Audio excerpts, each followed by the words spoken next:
Okay, and we are ready to go. Welcome, everybody. Happy 2026. I hope you had a safe and sane New Year's. I didn't. I fell and broke my wrist, but No. you should see the other guy. But other than that, it's great to see everyone. I'm really looking forward to this program. Andrew's back together with Jim. They're going to talk to us about 2026 tech trends, which will be very interesting. So do have plenty of questions and we'll let them get started. And as always, before we begin, I like to do a shout out to Capital Federal and Sharon and David Katzman, who provide funds through trusts and through donation that keep the lights on here at Retroactive. We're really grateful for that and we thank them. So make sure to give them a high five or stop by and tell them to keep up the good work because we're trying to keep up the work on our side too. I'm going to get quiet here. I'm going to look at your chat box as you go. Here's somebody great to be here in the new year, Karen. Thank you. We're going to get started. And what are the tech trends for 2026? Thanks for having us again. Andrew and I have been working on what we've been mainly doing is taking a look at the big technology conference that just wrapped up in Las Vegas called CES, Consumer Electronics Show is what that's called. So that's the big conference at the beginning of the year where all of the computer people and all the tech people from all over the world get together and talk about all the hottest new tech that's coming up this year and making a lot of promises. So we've got kind of like last time, we'll just have a document with some links, some articles, some videos. We can talk about some stuff. Um, a lot of AI stuff to start off with. I thought Andrew could start us off with that. And Andrew, maybe I'll just share the document and kind of Yeah, like share my document and kind of control that. And then as you click on things, I can click on the links as needed and stuff. sure. Sound good? All right, take it away. All right. So with technology, AI is king right now. Everyone is incorporating AI into everything. And so we'll see a little bit of that throughout some of these cool gadgets we might be going over. But we just want to do a quick like overview of some of the big AI brands because everyone is working with them. So we kind of did a little bit. Jim's got that pulled up. All right. So here are the main brands that we're talking about. When you hear about AI, a lot of times you hear about ChatGPT. That was kind of like the big one that took the world by storm about 2 or 3 years ago. That this is like a little bit of a tangent, but like, technology succeeds when it has, a certain critical mass of users. And so by the time the first phone was introduced, by the time we got like over 1 million users was like 60 years, and the time the internet was introduced into households, by the time we got 1 million users was, 30 years. And then by the time that AI had 1 million users was like day three. So it's like exponentially blowing up as like one of these like big technologies that is getting wide use. Even if you don't want it to use it, you're kind of forced to use it in a lot of ways. Like if you notice your Google searches and all these things, they kind of have a lot of AI overviews. So well, I'll just real quick talk about a few of the main ones. And the first one is ChatGPT. It is by a company named OpenAI. They used to be a nonprofit, it was going to make the world better. It has now turned into a for-profit private company, and that's caused some controversy. But it is one of the biggest names in AI. And they're really good for writing, brainstorming. It's pretty good at asking questions and generating images. That's kind of like its main strength. So it's an overall just really good universal tool. But along with OpenAI, there's a bunch of competitors that are pretty similar in a lot of ways. So Gemini is Google's version. OpenAI is its own company, and then Google has their own company. And so does, by the way, Meta, which is the owner of like Facebook's parent company, and uh, X, which is formerly known as Twitter, has its own AI. So they all have their own one. So Gemini is Google's version, and it is really good if you use Google already as one of your main accounts. So if you use a Gmail account, for instance, you automatically have a Google. If you have a Gmail, which is a Google email, then you automatically have access to the Google Suite, they call it. And that gives you access to a ton of stuff that you probably don't even know you have. And like some of it is just like online cloud storage, but then it's also like Word document, like a competitor. Like if you use Microsoft Word, Google has their own version of that called Google Docs. And so there's just a lot of stuff that you can use with just by having an email with Google. And any of that stuff works really well with the Gemini Google AI. And we can be happy to go over more of that with you at another point, but that's kind of its main strength. Grok AI is Elon Musk's X company. They want to do an AI, and initially Elon Musk was part of OpenAI, ChatGPT. They had a falling out, so then he separated and started making his own company, which is Grok. And yeah, it can pull from Twitter, which is, one of the world's main message boards slash like communication like sites in the world. And so Grok gets a lot of real-time social reactions and just interactions. And like, Twitter was always one of the first places you could go to for news the past, 15 years or so. So Grok gets a lot of that kind of data pulled into it automatically. But once again, still semi-similar to ChatGPT and Gemini. They're all very good. Then Claude is by a company called Anthropic. And as these big AIs competitors are going through, like there's going to be a winner who gets the best one and makes the fully realized AI company that's going to change the world. And then the rest of them won't matter as much. And so now AI companies are starting to kind of go into their own lane to have like their own speciality. And Claude is an example of that where they're very good at coding and they do like lots of reasoning and logic and try to have the best answers for that. But to that being said, as me and Jim were talking about this, they all have strength, all have weaknesses, and whenever you use one, a couple months later, you might get completely different results, mostly for the better, because all of them are just changing all the time, getting new updates all the time. When one of them announces a new update that has better reasoning, better answers to questions, better image generation, the rest of them are forced to go and release their better versions. And so they all are changing of like who is the best at what all the time. So this is just kind of like an overall list, but they all change from every 3 weeks. There's going to be a better version of each one of these. It feels like one of them's going to be the lead for a few weeks, and then the next one will come back, and that's just how it is right now.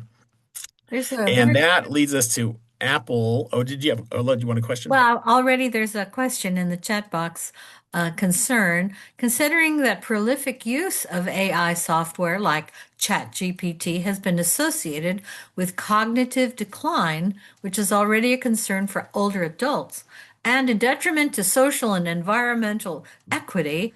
How do you suggest? I mean, we're kind of putting the cart before the horse. This, at some point, if you would reply to, how do you suggest we use AI? For creative endeavors with Apple Intelligence turned on, for example?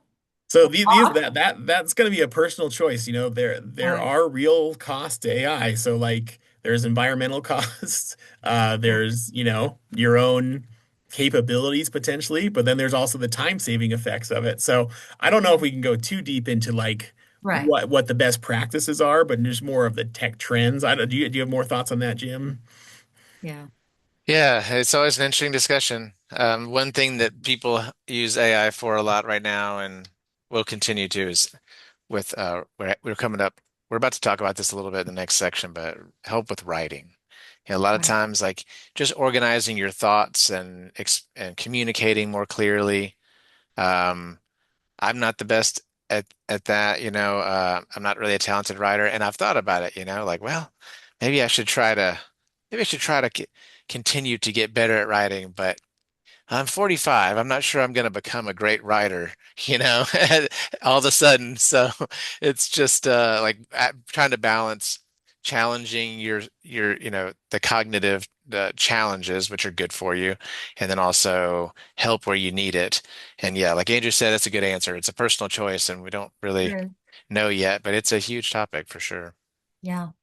And one thing I'll add to it is that So I said there is like in cost to using AI, like they're working at a loss to answer your questions a lot of times with these companies, but a lot of them are saving money. So I don't know if you've ever used AI and gotten kind of a really crappy answer, just like not nothing that was really that great. And depending on the question, they sometimes just give you generic, not very powerful answers because it costs them money every time they do one of these answers. And so you may notice that sometimes you don't get a very good answer, and it's probably because they deemed your question, they thought they understood what it was, and they sent it to like a lower processing type of question. And so you have to learn how to use AI if you want to get like the deep, good prompts, because a lot of times they're going to try and cut money and give you just kind of a generic answer that's didn't use real intelligence of their like artificial intelligence to get to it, more of a predictive model. Okay, open the pod bay doors, Hal. Stuff like that, Hmm. right? Yeah, I probably tell too many stories, but last night I had some drywall patching that I was doing, and I find AI to be pretty invaluable for just home repair. I'm not going to become a an expert on plumbing. I'm not going to become an expert on woodworking, but there's a lot of knowledge that you need to do even the smallest little things around your home. And so I was trying to not put much drywall compound down the drain because I imagine that wouldn't be good. So I tried to wipe it all out, but there's still a little bit in there when I was trying to like clean off my tools. So I Googled it because then my garbage disposal stopped working. I thought it probably jammed up the garbage disposal. I Googled it and it said you should use lots of hot water. And I thought, okay, well that's what I was doing. And then I couldn't get it to fix. And then I used Chat GPT and it said it's probably underneath the grinding plate and use plenty of cold water because the hot water makes it, harden up. So anyway, the Google didn't work for me. The Chat GPT gave me the information that I needed, and it wasn't anything that caused me cognitive decline. It was just information that I didn't have that I needed. If I'd had a plumber right there, they would just told me that. So, just for doing things that I find it really invaluable for that. But that's just a little anecdote from Jim there. Yep. But Yeah, last night where I was just trying to Google something, I couldn't get what I needed, and then that AI information was what I needed. perfect. Yep. And then like that kind of gets to our point of the last AI we were going to talk about was the Apple Siri or Google. I can't remember the Google version's name right now, but I don't know if like we've had these like kind of AIs on our phone for quite a while, and we haven't like I don't know if you've ever used them, but they're not very good. Like they like you ask it to call your friend and then it calls the wrong person or it doesn't do it or it just Googles something for you instead of calling someone. And it's a little frustrating when you have that happen. And so this little article Jim wrote found and says talking about Apple Siri and like why, if we have all these better AIs now, why are we still stuck with these like little phone AIs that we all have these really powerful machines in our pockets if you have a cell phone? Why are we having this like problematic thing that our phone can use AI just fine? Why do we have this bad one? So this is talking about Apple's Siri. It says the company's highly anticipated overhaul of Siri, a more personal, context-aware assistant capable of complex tasks and deep app integration, remains delayed until 2026, leaving investors and users questioning its strategy, while competitors like Google, OpenAI, and Meta surge ahead with the bold AI innovations. And so the I think the point of this article is talking about is like they don't want to invest a ton into this old AI because there's going to be a winner probably in the near future. And so they're probably going to partner with them a little bit more to try and get that overhauled. But that's just an answer to a question that you may have had is like, why is this so bad? Why is this AI in my Mm. phone not very good if you have an Apple phone? And then I've had the same problems with like Google phones as well, that they're not fully integrated into these other AI systems yet. Okay. There was a comment here, AI isn't the best for innovative solutions. It seems to be okay at summarizing information. Hmm. That No, definitely agree with that. Yeah, it's that is how it's been created so far. It's gotten all of the human knowledge of the internet and put into a box, and then it tries to predict what the best outcome can be from it. And so it's not, yeah, it's definitely not perfect yet. It's going off of past experience mostly for right. things. Okay. Then yeah, we'll just talk about a little bit more. Finish off AI. We'll talk about like what are some of the things that it can do that might be good for you or not. But we talked about AI companions as one of the things. I don't know if you've ever had a chat bot. If anyone's ever used a chat room before, back in the older days of the internet, you'd go and have conversations on like groups that you were interested in. It's like if you had an online knitting group, you could go and get swap ideas and just different information and stuff. And those were real people. But nowadays, a lot of people are using AI companions to talk and have conversations with. And there's good and bad to this. One of the real good benefits I think Jim came up with is that it's a non-judgmental advice on almost any topic, especially sensitive ones. And you might not think of this, but I think like some examples you could think of is like if you're having like Jim, I think gave an example a little bit of like postpartum depression or something that you're having a really hard time with something and you don't want to be judged by a friend, even if your friends are great, and they could be a good answer for it, but you just want to have a safe space to answer a question. That an AI chatbot might be a really good spot to answer a question that may be sensitive or just not you don't want to expose yourself to other people about. And like, I Oh was yeah. going to jump in, like whether or not we would use it. Kind of our topic is just increasing use in 2026. Right. By Yes. Yes. people. Whether or not I would personally gravitate to that or not. They're just things that are increasing. Mhm. It's what's out there. Yep. And then the downside is that it's kind of as we addressed a little bit is you can be very dependent on it. You can you can use it for every aspect of your life, not stop making decisions, stop learning, stop growing, and just kind of use this thing and have a sycophantic relationship with a possible like just a fake computer that they always kind of give you like these really positive comments and just and talk to you and say you're the smartest person in the world. So then you start believing it, and then that can lead to some real problems with that. So then there's cases of people falling in love like with these AI that's because they give them so much positive attention, and that's not a good net conclusion for society. So hopefully we can find a balance with that.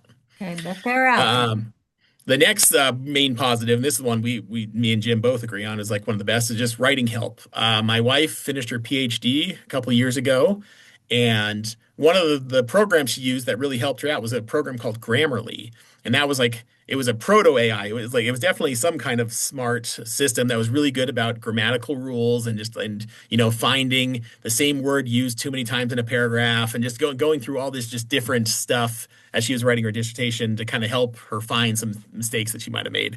And AI is doing such a fantastic job at that. It might be a little boring and all samey text, but if you're just looking for something to kind of clean up and get a concise answer, or concise prompt, or writing assignment for like something you need to do, it's great for a concise work email, great for a concise just getting your points across and organizing your thoughts. It is super helpful for writing. Is it going to be the most flowery, beautiful literature in the world? Probably not.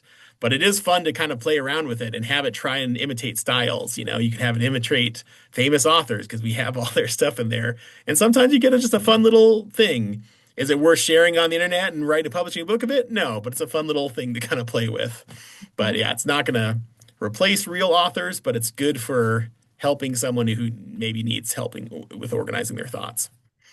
I just added in home repairs because the main thing that I save time on with that is, well, the main thing I save is time because I'll end up reading on the internet for an hour about a tiny little screw or something, and it's just kind of a waste of time. So saving time is Yep. for like lot home repairs. Just want you could be trying to fix a little something on your car, or trying to do anything little task like that that a specialist would need to do. So the next one is Google Gemini Notebook LM, and this is we kind of alluded to it where if you have a Google account, if you have a Gmail account, something like that, you can use this program within Google called Google Notebook LM, and you can synthesize a lot of data. And this is really important to me because sometimes if you're searching the whole internet for an answer from AI, you're going to get a lot of varied opinions. It's going to give you several different options. Some of them might be good, some might be bad, but it's just pulling from all the aggregate of the world, basically. While in this scenario, you can put in exactly what you want into the AI as the source. So basically, if you're doing a book report, or if you want to like learn more about one specific author, you could upload all of that author's works, only whatever you choose from that author. Maybe it's just stuff you like, and then you could synthesize that and pull out information from it, and you could search only that information instead of doing the whole internet or the whole web. And it's really cool.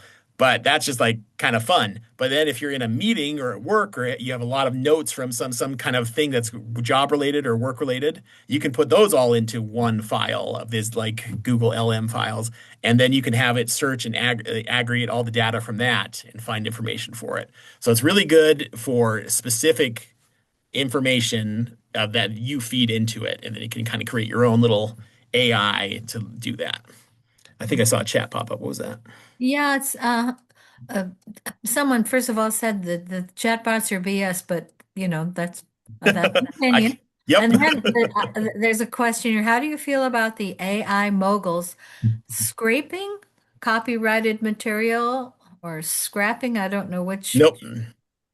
Yeah, is it. I got you. Yeah, it's like that. Once again, it's just this is kind of like what is happening versus like our opinions on it. But yeah, it's like Yeah. they're getting Yeah. sued by the New York Times. They're in trouble and they'll Uh-huh. make deals. And I don't know how it's going to all play out in the end, but definitely they are.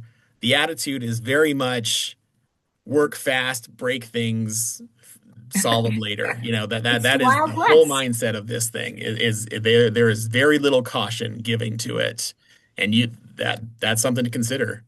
Yeah. Here's one more. As a writer, musician, and artist, I'm not a fan. And thanks for asking this question to the person who asked it. So that Yep. was just in there. Okay. Yep. Like if you listen, it's a fun little gimmick at the beginning of it, but your real musicians are going to have an edge. I think this is aggregate stuff so Yeah. far. So Yeah. I'm trying to come up with uh, examples of just useful examples for like a tool that saves us time and energy and makes things higher quality. And so this notebook LM, the example that Andrew and I were talking about yesterday, we have our DIY memory lab here in the library. And our memory lab has a VCR and a backup VCR and a mini DV tape player and a high 8 tape player and a digital 8 and a video 8 and a cassette player and 20 different software and 4 different scanners. And the slide scanner can take 7 different sizes of slides, and then there's film with all the different. There's a lot to know, is my point. I'm going.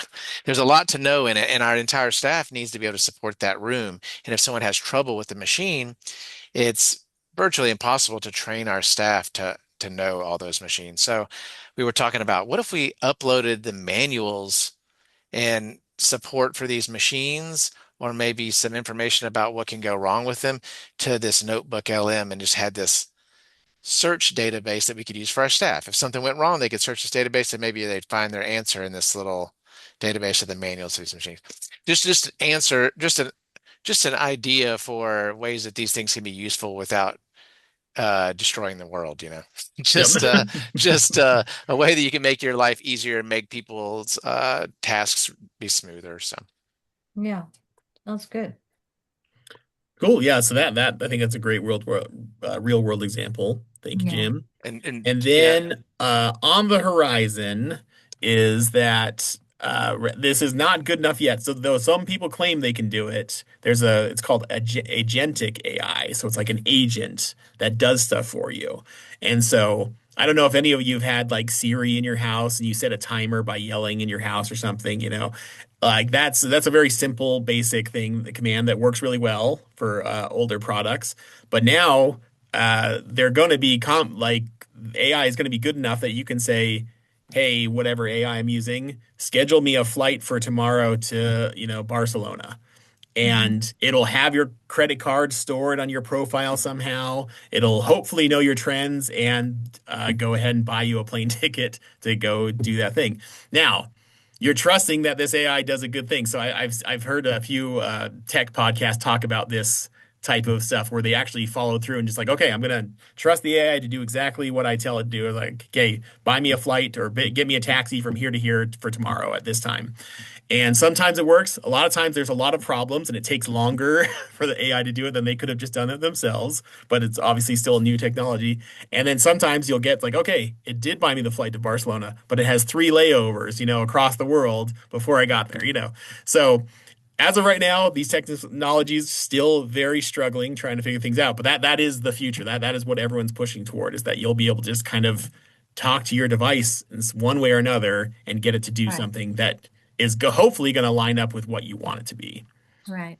There's one Hopefully quick save you question, time. concern about a university teaching classes. Their concern is students using AI instead of their brains, but that's a whole hour on its own, I know. Yeah, But my wife who works in education, and she had, so this is the tangent I have to that, is she has done all in-person assignments and tests now because there was a lot of rampant AI happening in the university that it was too annoying to do things. So she went back to, if you have the old blue books, that's what kind of I use in college a little bit, where you had to do a lot of stuff in person in class right, without your phone or your laptop out. right. Okay.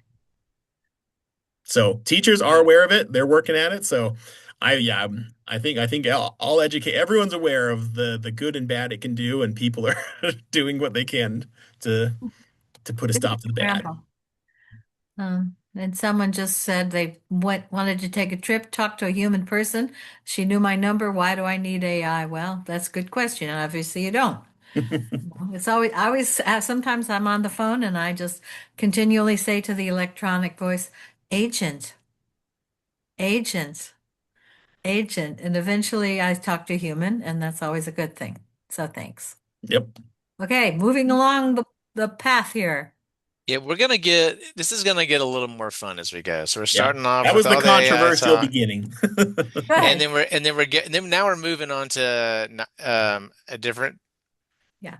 So you mentioned an agent that was a human. This is not. This is these are upcoming. These are things that just came out at the CES convention a few days ago, and things that people are talking about that are on the horizon. And companies making a lot of promises for a lot of interesting stuff. And this one is a robot that can do your chores. See if we can Ooh, go back to the beginning. that's kind of creepy. They're all a little creepy. That's kind of one of the main through lines.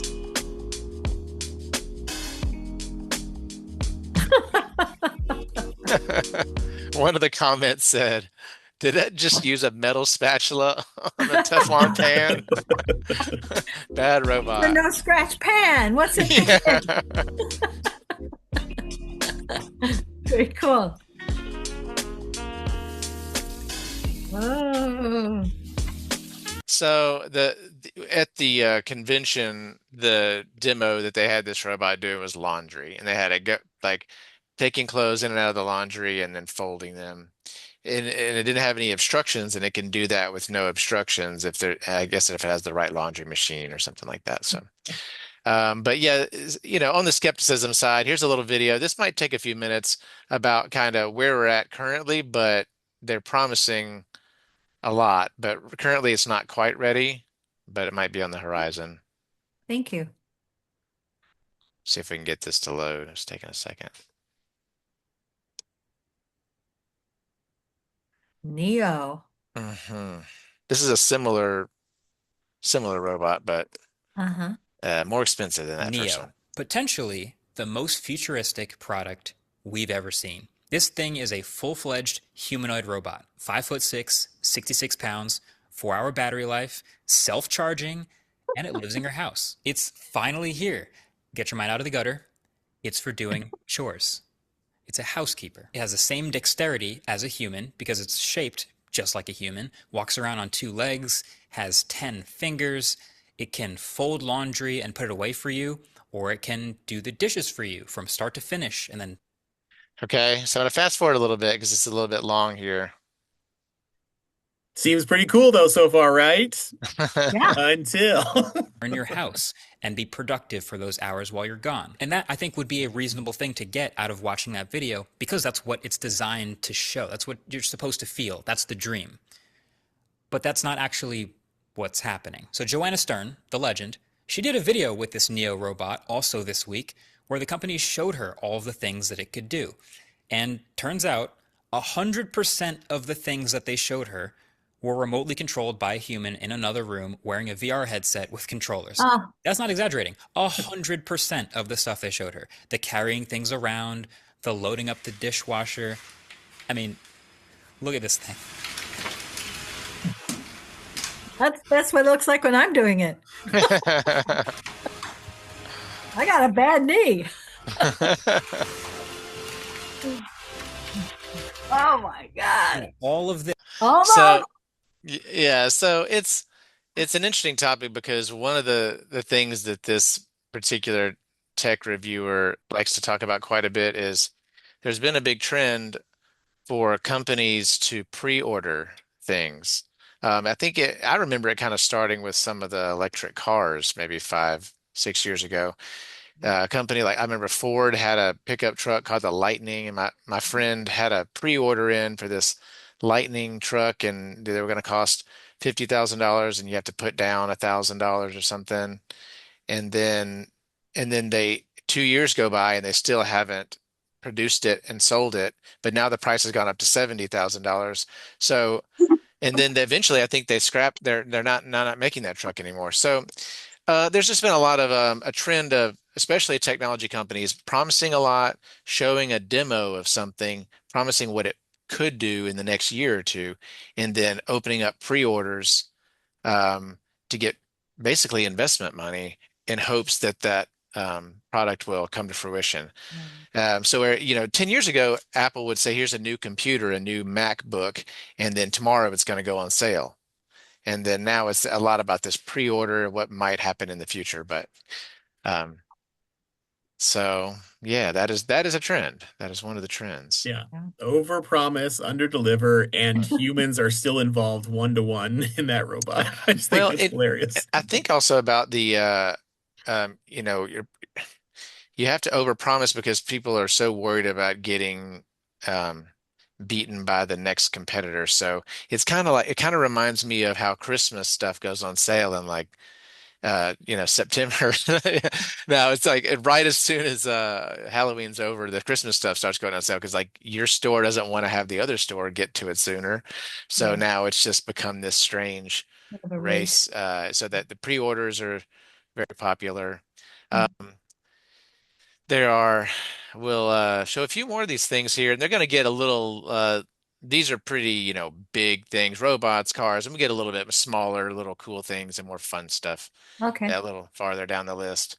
We've all kind of seen this, I think, here and there, but they're making advances on these autonomous cars, evidently, where they can drive through cities Everyone thinks Tesla and not owns the just on self-driving highways game. by They themselves. are wrong. Mercedes just dropped something that makes full self-driving look like a beta test. This is the 2026 CLA with Mercedes-Benz Drive Asys Pro, and it is the first production car with NVIDIA's complete autonomous vehicle software stack, live AI reasoning, and a 5-star safety rating to prove it actually works. So, NVIDIA is one of the biggest corporations, and they make the chips and processors that are used for AI computing. And so they partnered with Mercedes on this car. And like one of the first comments here is like, well, the person's hand is still really close to the steering wheel. While Tesla sells you camera-only promises, Mercedes engineered 27 sensors, 3 supercomputers, and a dual-stack safety system that passed the toughest crash tests in Europe. This is not vaporware. This is not next year. So Yeah. that is, they're working on that. And now we're getting into a little bit more, less, I don't know what the word, less epic things, but Yeah. that we're hearing a lot this year about foldable displays. So phones, these have actually existed Oh. in Asia for a few years now. They haven't been in America, but Samsung has finally come out with a foldable phone that before the problem was they had a kind of a crease in them, and So Samsung might have just now they don't have a crease in the screen, evidently. given us a sneak peek at the future of foldables. And honestly, this might be the first time I've looked at a foldable screen and thought, okay, now we're finally getting somewhere. At CES 2026, Samsung Display quietly showed off a brand new foldable OLED panel, and this thing basically takes the biggest complaint everyone has about foldables, the crease, and almost makes it disappear. When it's unfolded, it genuinely looks like a proper flat tablet screen. You only catch a tiny hint of a bend if you shine light on it in a certain way. In normal use, it's almost invisible. Shared online by reports say Samsung is using a new library that Samsung might. Well, they don't really show many pictures of it folded up, but yeah, so the phone can fold like that. And so there's rumors of so Samsung actually provides the screens and the displays for iPhones. And so there's rumors that the iPhone will have a foldable phone. Apple will produce a foldable iPhone in the next year or so. But there's always a lot of rumors about Mac stuff, so Okay. who knows? But that's probably if that continues to gain popularity, they probably eventually will do that. Do I want to have a foldable phone? Yeah, I don't know if I do either, but Yeah, it's like you need a tablet in your pocket at all times. Like that's the only advantage of having a three fold is like to make it, yeah. 11 inches. That's a lot. What Yeah. what Okay. what I want, I'm going to show one more link. What I want is not a triple fold like this, but they showed farther down this article, I think. Maybe I linked the wrong one. I think there was a picture of one that folded top to bottom like a little clamshell. So it Okay. ended up like in a square in your pocket. Mhm. That seems kind of cool to me. Just smaller can be in my pocket. What the women used to call a compact, Yeah, Yeah. exactly. Exactly. but no color inside. Whoops, sorry. I muted you. All right. I can take the AirPods, Jim. Sure, yeah. So AirPods, like Apple's AirPods, like kind of popular. They're like the little white headphones you see in people's ears and stuff if you don't have them or aren't familiar with them. And the latest generation with like one of their more modern phones, like the last two generations of phones, and then the most recent generation of these AirPods, they have a cool feature where they can live translate if you set it up beforehand. That's the caveat. But if you're going to say you're going to Spain or some other foreign country, you'll have to go to the settings, you'll have to download the language to your phone, but you can have it go in and say like live translate when you hear Spanish, and then you can have it in there and it'll whisper into like live translate for you if you've set it up properly, which is pretty cool. Now it's not quote full Star Trek yet, where it can just be a universal translator of all languages. You have to like put it in advance and set it up on your phone, and I'm sure there's going to be still a few gimmicks with it still, but it's a really cool trend that Mhm. this isn't marketed as part of these are like the cheap baseline headphones. The cheapest version they have of them have this new technology in it. And I think that's a really cool sign for the future. Like I hate Yeah. it when they put it on like a premium version where you have to pay like a monthly subscription or something like this. Like this is just standard headphones from Apple now have this feature. And I think it's Here's a pretty I- little cool. here's a That's little cool. demo. Yeah. Cool. Here's a little demo of how it Tap works. More and tap Live Translation. If you're not using the speaker or headphones, the call automatically switches to the speaker. If your desired language is not already selected, tap Choose Language. Tap to choose the language to translate from, and it downloads if it's not already installed. Wow. Now tap Start Translation, and both parties are alerted that the call is being translated. La traduction est activée pour cet appel. As you speak, Live Translation provides a spoken translation of what you say to the other caller. Hey, I'm about 20 minutes away. Je suis à environ 20 minutes. When your friend responds, their words are translated for you. Fantastique. Bienvenue en France. Fantastic. Welcome to France. You can also follow along with an on-screen transcription. It's really cool. The question here is, what company has this translator? Google's was terrible in the past. So that's Yeah. Apple. That's Oh, Apple that's doing that. Apple. So it is interesting how Apple is kind of behind with the generative general AI tools, but they kind of leading the way with this translation built into your earbuds because it's part of their operating system of their phones. And Google, Wow. I think Google might have something similar. I wouldn't be surprised. That's fun. Yeah. Things that are, hopefully make the world a little better there. So yeah, we're making the world a better place as we go down this list. I'm all over that. So we talked last month about smart glasses.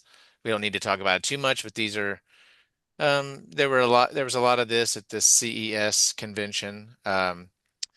More companies making glasses that can show you, text messages or a display overlaid on your vision, or they can have an AI assistant where you look at a dog and ask your glasses or your phone what kind of dog it is, and it tells you.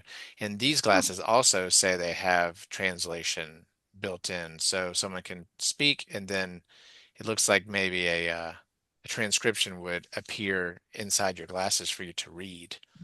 So, and they're also prescription lenses. So these are just continuing to get smaller and continuing to get better looking and higher, more capable. So that is Wow.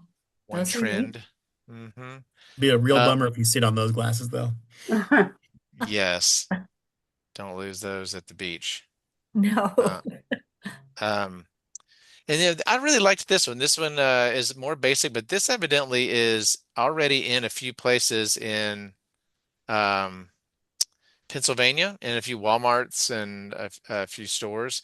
And it's a kiosk that gives you an eye test, so you don't have to go to the doctor and make an appointment just for a basic eye Wow. exam.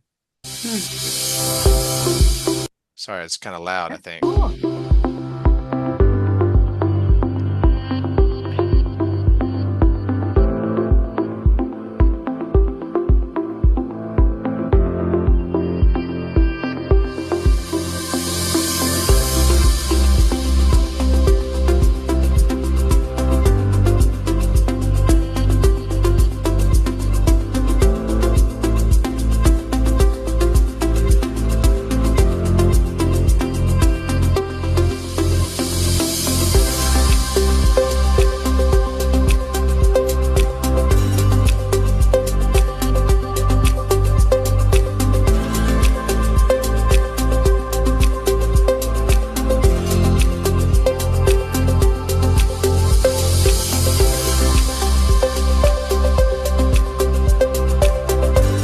So it says it does a vision test and then sends your prescription to a doctor to verify the prescription.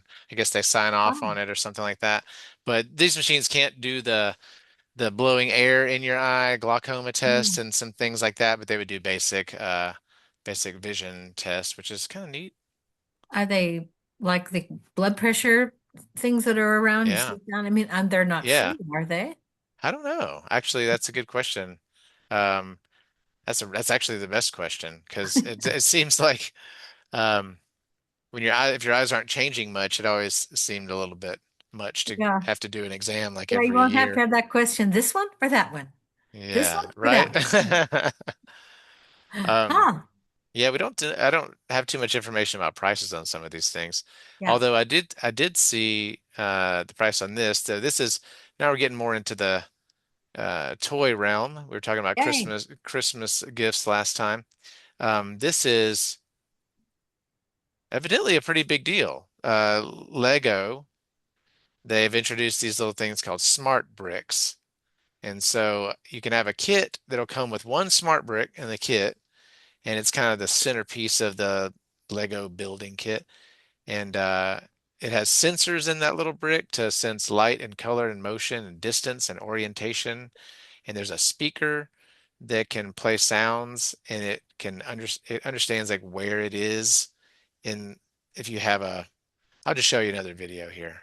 It's pretty hard Okay. to understand. Yeah. Um, so see if this will give us a better idea. Yeah, this happened earlier. This video sometimes doesn't show up with sound. See if I can get it to play. This is it, the The Lego. Lego Smart Brick. Now it's an X-Wing swooping through space. Now it's a laser turret. Now two of them are Luke and Darth Vader dueling with the Emperor on his throne.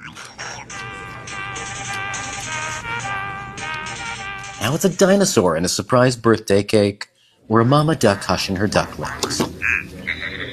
That's because all these Lego tiles are programs the Smart Brick can wirelessly detect. It's coming March in 3 Lego Star Wars sets to start, way smarter than just light and sound. They can detect multiple smart minifigs and tiles simultaneously. So I think what it sounds like it does is you have like the Lego floor tiles, and then wherever it is on the floor tiles, it can understand where it is and make different sounds depending on what type of a toy it's plugged into or where it is Okay. on the floor. And Sort of animates things. yeah, so seems pretty We fun. used to go, Yeah, exactly. okay. I've got lots of airplane sounds I can make right now if you guys want to hear that. I got really good at it. It's good. Yeah, I mean, I think they said those kids, I mean, Lego kits, if anyone has ever purchased those, they get pretty expensive. Yes. And they said this was going to be like $75 or something, which is not cheap, but it's it's not egregious for a Lego set. So they'll include a smart brick in the kit, and you can, yeah, like you said, automates things. That's pretty amazing. Now there's also Yeah, these are just TVs. TVs is like always. And so every year they make innovations on TVs. This one was like the biggest TV of all time with a bright 35% brighter than the last TV. And it was like a beautiful art frame. It said it could be in a museum, you know. So they have all these things with it. But the thing that's kind of cool about it is that obviously it's brighter. It has like this anti-glare technology. It's got these new micro LED, was it right? LED chips. And so it's just a lot brighter with better screens for all the different colors. But the thing that was cool is if you have, I remember like when flat TVs first came out, they were supposed to be like, oh, you can have art on your wall at any time, and that'll be the background of your TV, and then you can change it to TV when you need to. So like it'd be a nice little picture frame in your house with cool art. But if you ever keep a TV on with the same picture on it all the whole time or for many hours a day, it's going to get what's called screen burn. And it's going to permanently have some of that picture just there always. And so this supposedly has gotten rid of that effect. So there's no more screen burn with these new TVs. They are crazy expensive right now, but that's just the new TV thing. Yeah. As of right now. Define crazy.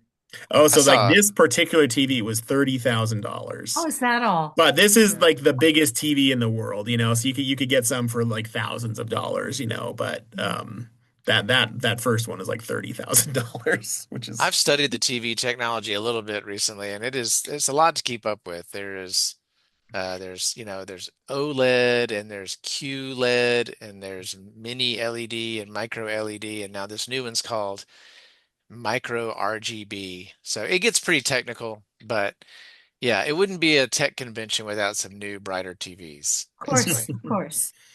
Everybody likes TV. Yeah, it's kind of interesting to think about how much better can they look, you know, like because they look good enough to me right now. When they said the anti-glare thing, that's the problem I have right now. It's like, okay, I get a lot of glare, so. Okay, now we got two weird little ones that I thought were, well, one's kind of weird. The other one I thought was actually pretty neat, pretty cool. This knife here. What do you think? Is the world's first ultrasonic chef's knife designed specifically for home cooks. You can't see the blade move, you can't hear it when it's on, and you can't feel any vibration in the handle, unlike your electric toothbrush. But when you touch this button, it transforms from a regular knife into an extraordinary one. I'm Scott Heimendinger, and I started Seattle Ultrasonic. So this knife vibrates very rapidly in very tiny vibrations, ultrasonic vibrations, so that it says it makes food 30% easier to cut. But you can't feel the vibrations. This first comment says, "Can I afford one?" Nope. I think it was like I did see a price on that one. I can't remember how much it was. Yeah, somebody said it looked like a way to lose a finger. Well, you know, I specifically for I'm no expert in this at all. We've just kind of No, skimmed through these things, yeah. but here it is, $400. I've seen nice for more than that, so that's not too egregious. It's not 30,000. Kind of like a I could see it. chainsaw. I could see a case being made for, if it makes it easier to cut through something, Yeah, then maybe you don't need to put as much pressure on something and it might actually make it safer, but I yeah. don't know. I haven't used it. Interesting idea. Now, here's something we all really need. Andrew said he was excited about this one. Yeah. Like, haven't you always just wondered what your pet does all day when you're home alone? Now you can have a robot that follows it and films it. Like, what better thing could you have in your home than just a little fake pet following your other pet all day, every day? Just sounds awesome. Imagine having 2 or 3 pets and having 2 or 3 of these robots, each one assigned to its own pet, following it around and filming it all day. And then evidently this films it all day, edits the video, and then sends you an edited video of what your pet was doing all day. What does the pet think about it? We'll It have to better, buy one. I'll it tell bet you in a year. it better like it, or you're gonna have a return initiation on your hands. I think I know what my dog might do to it. He does it to a lot of things. Yeah. All right. Yeah. Yeah, really. That's pretty. So, all right. Anyone ready for a few more? We got about 10 more minutes. Is that Yeah, okay? yeah. Someone asked, "How's your pup, Andrew?" Oh, my pup is wonderful, but Okay. I wish I saw him more. I only have one camera in a house to watch him, so I need one that live streams the whole house, you know. I assume you could just check on a live feed. He's not always in the same room, Jim. You got to follow room to room. Yeah, that's what I mean. With this little robot, you could just live feed it to Yeah. your phone and check it anytime. Yep. No way. So with the one big trend is health tech. There's a lot, Oh yeah. and that's probably more, last year and the year before, watches that sense your heart rate and can do your blood oxygen level. I don't quite understand how they do that, but and there's these smart scales that can tell your body composition, and there's like home blood pressure monitors, which I think are really cool. These are these are more like, this is my little section here, is my little pet project, because I'm into gym equipment, and this is like could be the future of gym equipment. So if you've ever gone to a gym, Mhm. you'll see. Now, this is not a new product. This has been out for a couple of years, but you'll see a lot of big iron machines and big heavy stacks of weights that are made out of iron and steel. Well, this is a gym that you mount on your wall in your house, and it's got these 2 arms that come off of it, and they have resistance. It's called magnetic resistance. It's built into the arms, so you don't have any heavy weight stacks. You just have this screen, and it has a trainer, like you can have a personal trainer on there, and it can have a camera to look at your form and tell you what you're doing right and what you're doing wrong. The problem with this one is it's like $5,000, and then on top of that, you have to pay like $65 a month to even use it. So a lot of people, unless they're wealthy, aren't really a fan of this. But this new machine is kind of maybe where gym equipment is going in the next 10 years, where it's the same technology, but it's just in a little box. So you could use it in a traditional gym where you can just attach that box to the floor or to the wall or to a post, and then you can do all of your cable exercises with that box. And it's supposed to feel really realistic, and it's actually safer in a lot of ways, because if you fail on a movement and you can't lift the weight, it'll just turn off rather than dropping the weight on yourself or something like that. So it can sense your movements, and you can actually have it react in different ways, different strength curves. So expect to see maybe more of this in the next 5 or 10 years, where rather than big piles of steel that you lift up and down, it'd be more machines like that. And then this is a treadmill. These are all pretty expensive. That last one was $2,500 or so. but expect them to get cheaper too. This is a treadmill. It looks kind of like a normal treadmill, but what is really neat about it is it has a free run mode where it automatically senses your body position on the treadmill and speeds up or slows down depending on how fast you're running. So if you start scooting to the back of the treadmill and kind of slowing down, it'll know that and it'll slow down. Oh, So basically you don't have to hit those buttons like up, up, up, up, up, up, up, up, up. Have you ever done that on the treadmill or like down, down, down, down, down to adjust your speed? It'll just adjust it automatically as you run faster and slower, which I thought that's pretty innovative in my opinion. So probably not applicable to many people personally, but it might be where we see like just gym equipment go in the next 5 or 10 years. yeah. Then I got some weird ones for y'all. Yeah, I was looking forward to those. Yeah, it wouldn't be a tech club without some weird gadgets here. These are from this tech convention. Kind of still in the health vein, health and fitness equipment. This is a little camera that studies. This is actually made by the same company that made that treadmill. I just realized. It studies your poop and can tell things about your gut health. And yeah, so All it right. looks at your poop with a camera. I guess we could They look quit into it a eating, little deeper, but I don't know too much they more. quit eating popcorn or something. Yeah, I don't know. It's got an app on your phone and then this one actually is a sensor that studies your pee. And you pee on this sensor, I guess, and it tells you about your hydration levels. And then there's also a smart menstrual pad that will Yeah, tell you I'd about like to know about that one. your hormone levels. I like this sentence here. It says, once the wearer removes the pad, they are tasked with with scanning it with their phone camera. Ew. They are tasked with that. So yeah, you scan that with your phone camera, and it tells you about your hormone levels and fertility levels. So these are pretty interesting things, but they're kind of, they seem kind of out there to us, but That seems um, that to me too. yeah. I guess, lots of stuff that doctors do is pretty crazy too. So, Yeah, but they're getting it's paid just for it. good point. Now this is little less personal, but I thought this was actually pretty neat. This is a hair clippers that are automatic. So you wear this headband and the hair clippers can tell how high on your head they are, so it just generates a perfect fade for like male haircuts. So in this video, his like kid is uh, cutting his hair because that AI hair clippers can tell how to This do it. isn't the Marines. Yeah, looks like it.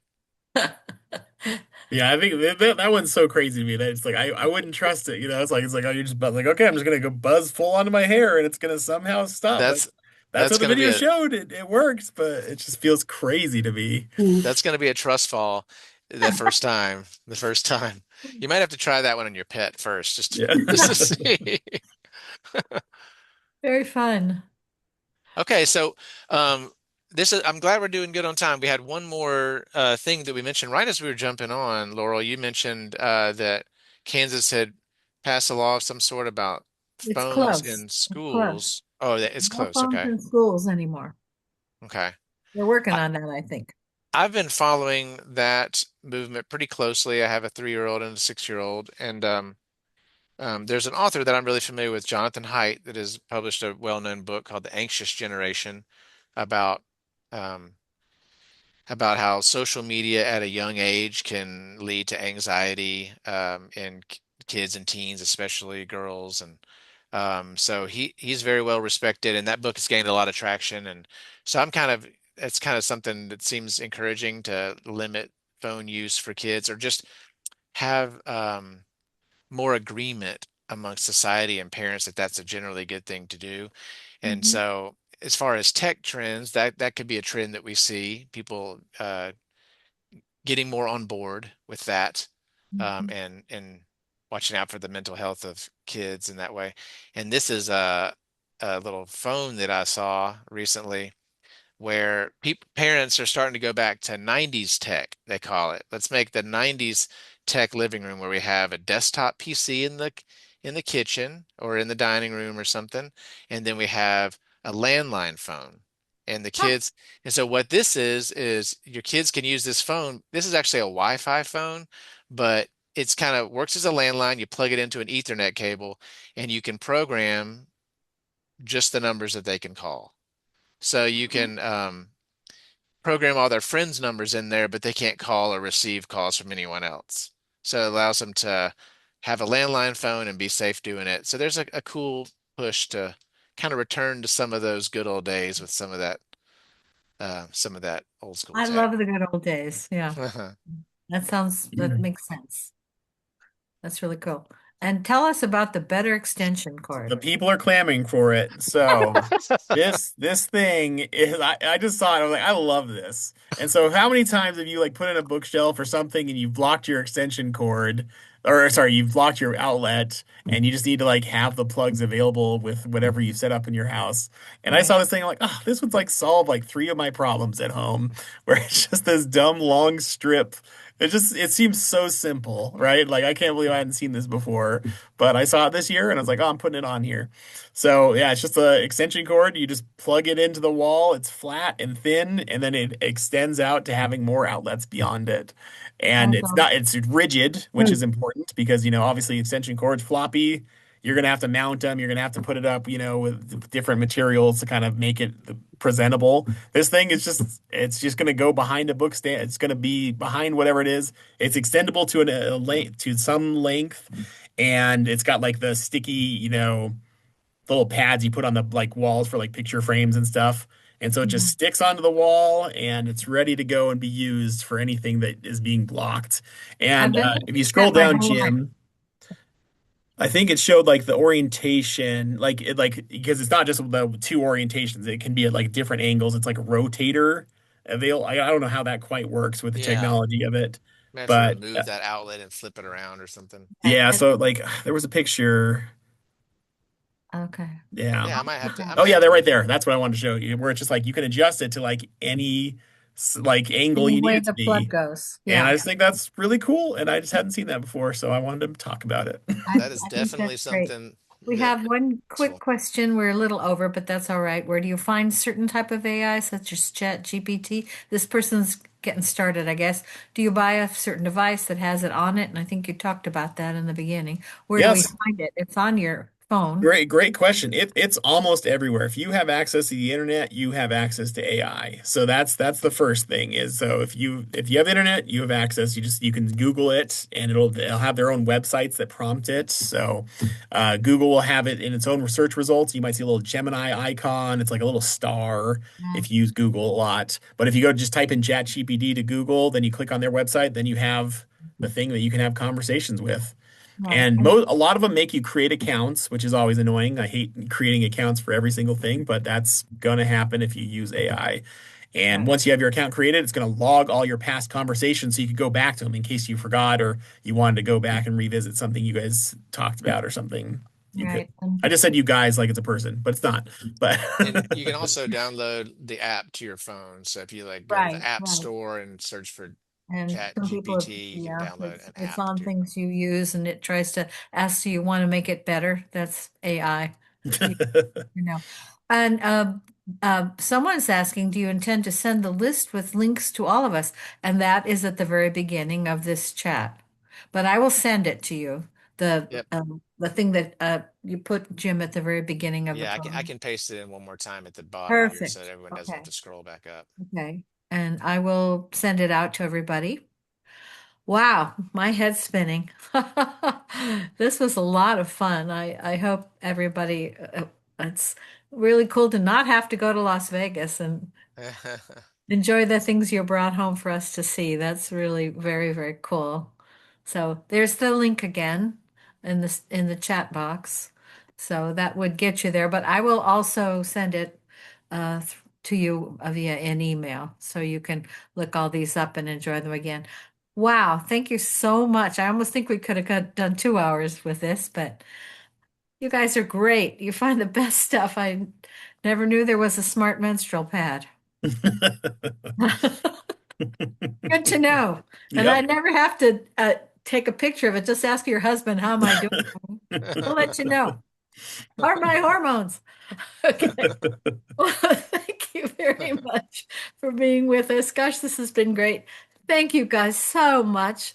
We'll come up with something to do next month. Thanks for being here, everyone. I'll send you the link and see you next time. All right. See you later. Bye. Thanks so much. Bye, everybody.